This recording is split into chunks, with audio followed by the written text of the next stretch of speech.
Hello everyone, my name is Shameen. I'm the marketing manager for the CEIBS MBA program here in Shanghai.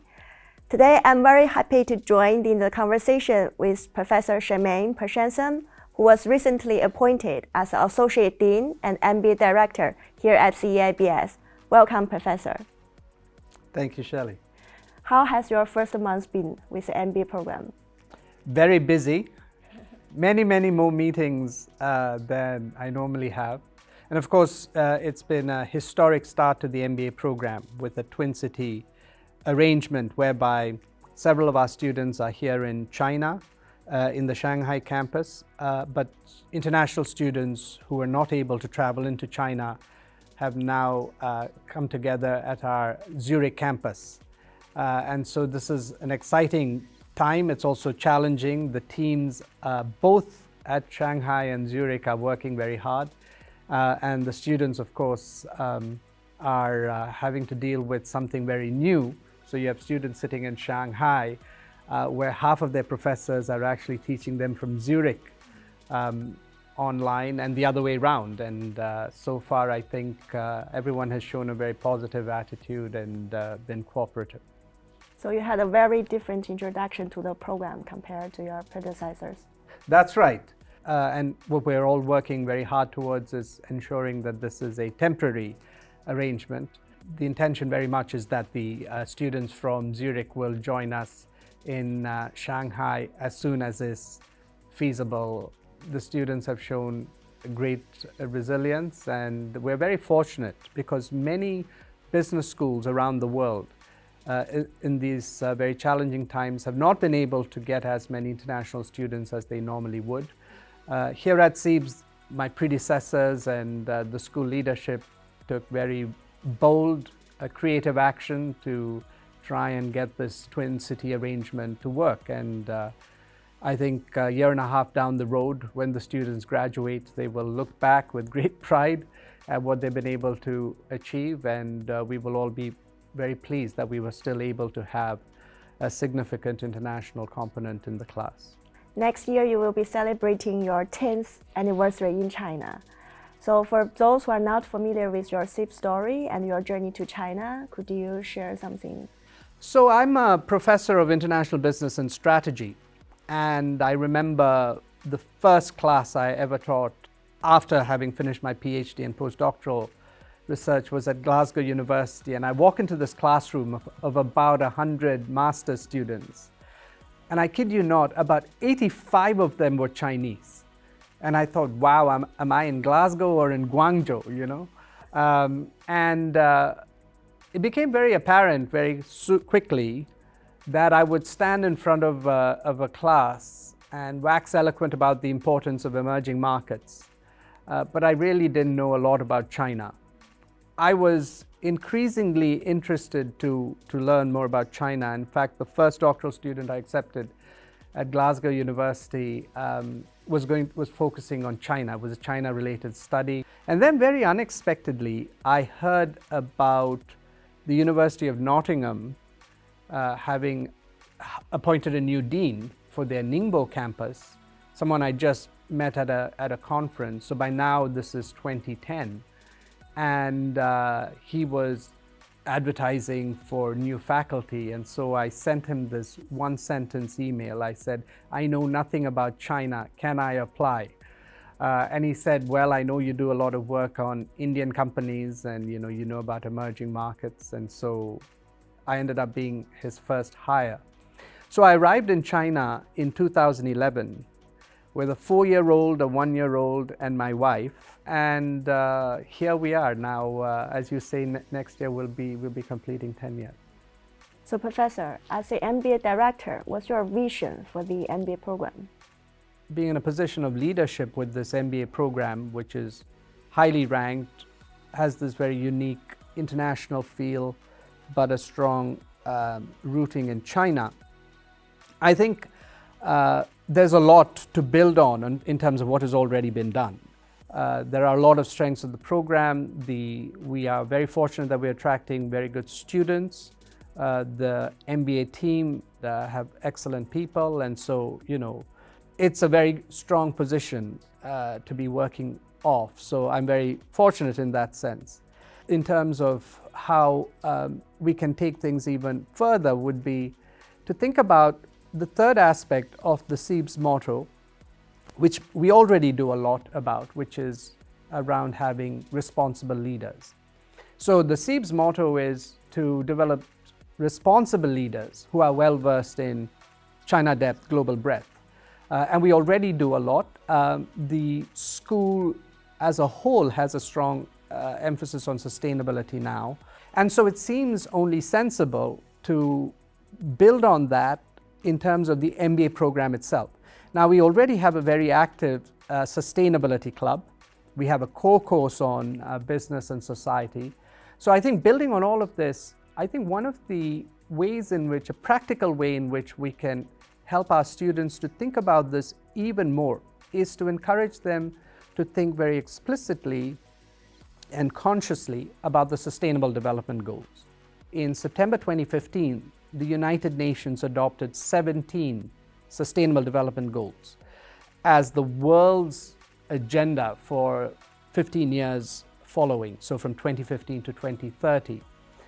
And I think what is useful about the SDGs, the 17 SDGs, is it gives companies and individuals a way in which to think about what they are doing and how these may relate to one or more of the SDGs. During the period that I'm involved with the MBA, we can make SDGs somehow more explicit, bring them more into the consciousness of students. Because as Professor He Jinyu was telling me just the other day, the MBA students that are going to be graduating now and in the next few years, during the period of their careers, they are going to be facing a very critical period where if we don't make progress with these SDGs, we're just not going to be able to inhabit the world as we know it. And they are going to be increasingly in positions of decision making where they can actually make a difference to how companies respond to the sustainability challenges. And this is something that is very well recognized by the leadership in China as well as in Europe. And I think seems to be only sensible to be thinking more and more about this. MBA market is an extremely competitive market.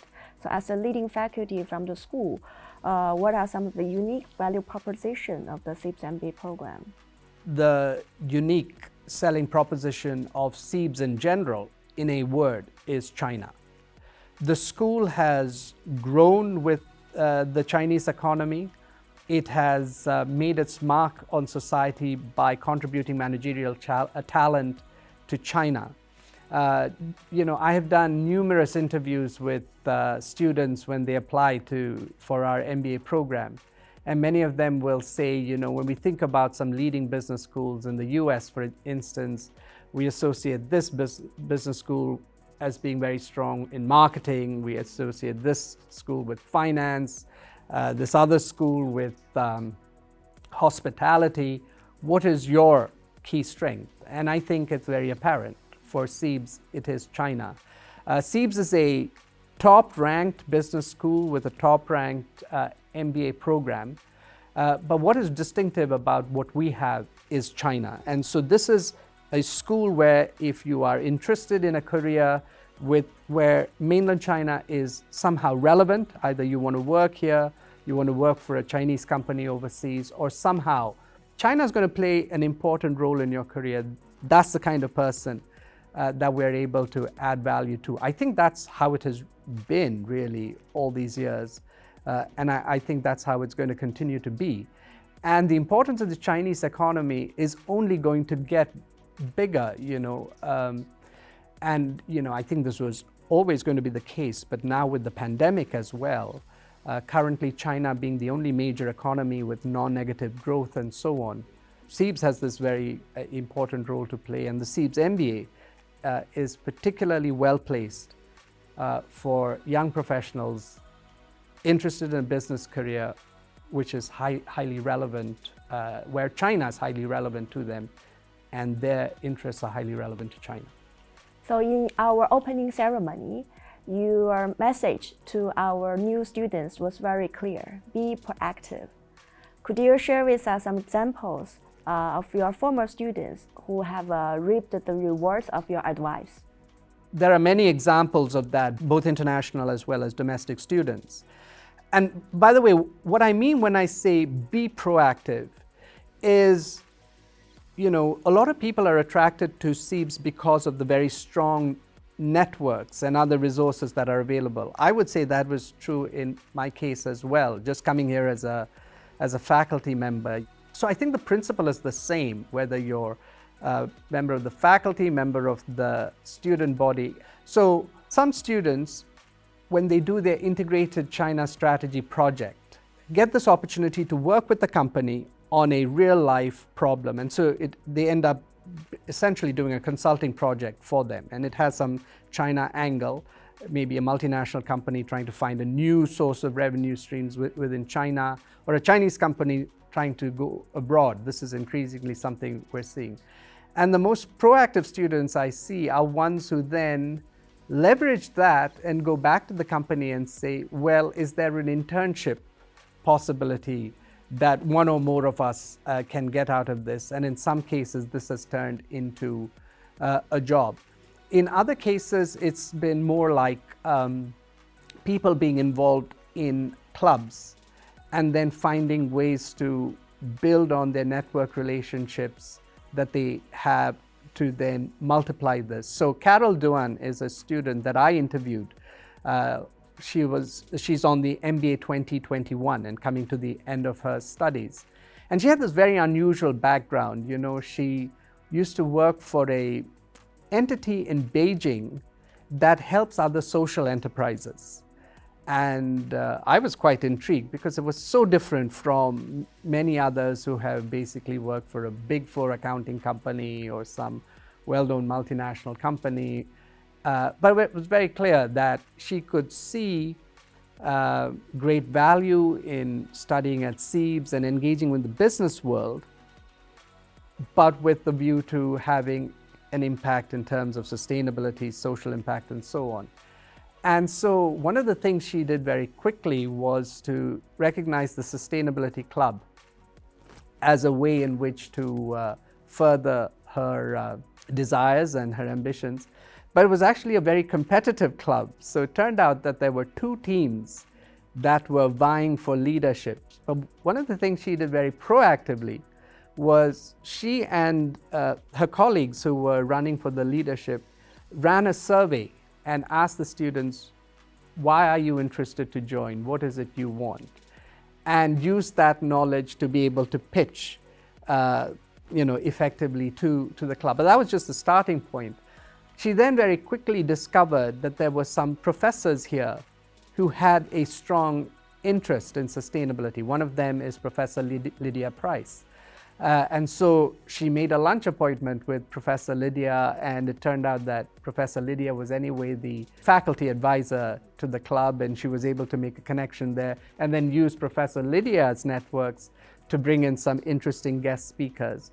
And the other thing I found very interesting about how Carol and her team approached the Sustainability Club is they were connecting dots. So for example, we have this other professor, Professor Bala. He has this interesting international elective to Malaysia, where he's from, where he's also involved in a non-profit, and then students go across and get to engage with some of the children being supported there and so on. And if you look at the way the Sustainability Club, they've connected the dots so nicely. So not only do they refer to whatever they were able to achieve before the pandemic, certain talks and forums, but they also make reference to Professor Bala's elective, where the vast majority of the students there were members of the club. So that's one example of how you can really engage with some of the resources here. And then there are plenty of other examples of how students have basically managed to get a foot in the door, as I said, could be by building on an ICSP, an integrated China strategy project, by talking to guest speakers who come along, and then find a way to get an internship and then turn that into a job opportunity. There are many, many opportunities, ways in which you can enhance your CV, add value to yourself, And of course, the most interesting thing is often when you have an other-centered perspective, when you're trying to do things for others, serve others through a club, have an impact on others, in fact, that boomerangs in terms of having benefits for yourself. My last question is about your research. Your research focuses on how startups can partner with MNCs, something the CEIBS community knows as dancing with gorillas. So there are many MBA activities, many parties. So are you going to join the students on the dancing floor? Well, I think I will continue to focus on dancing with gorillas in terms of how big companies and startups work together. Although let me just say quickly on that front, you'd asked me about coming to China. I came to China in 2011, which was the first year the growth rate in the Chinese GDP dropped after a long period of time. And I had friends back in the UK saying, mate, you got it completely wrong, you know.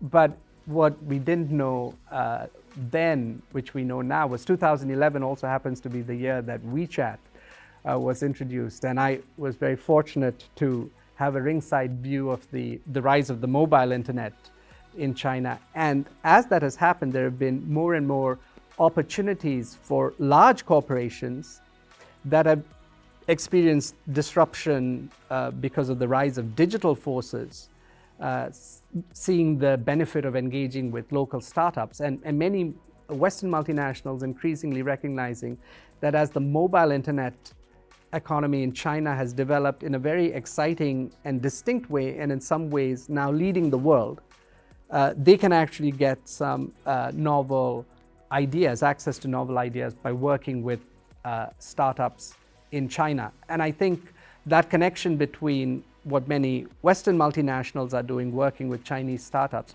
also, I think, fits very well with the overall ethos of CEIBS, you know, this China depth, global breadth. And, you know, a lot of the companies I study are European, coincidentally. But all of that is also my strategic way of ducking your question a little bit. There won't be a lot of dancing on the dance floor as far as I'm concerned. But I'm very excited that there are a lot of extracurricular activities. And you'd asked me how my first month has been. One of the things I mentioned was meetings. But the other thing is I keep getting these, my calendar it has these entries for events. So this is very nice that there are activities that are sort of co-curricular outside of the classroom. So I certainly look forward to continuing to go along to these events and making opening remarks and things like that. But will I be on the dance floor? Probably not. Both, and you know, it might suit the students well too. Thank you for joining the conversation with us, Professor.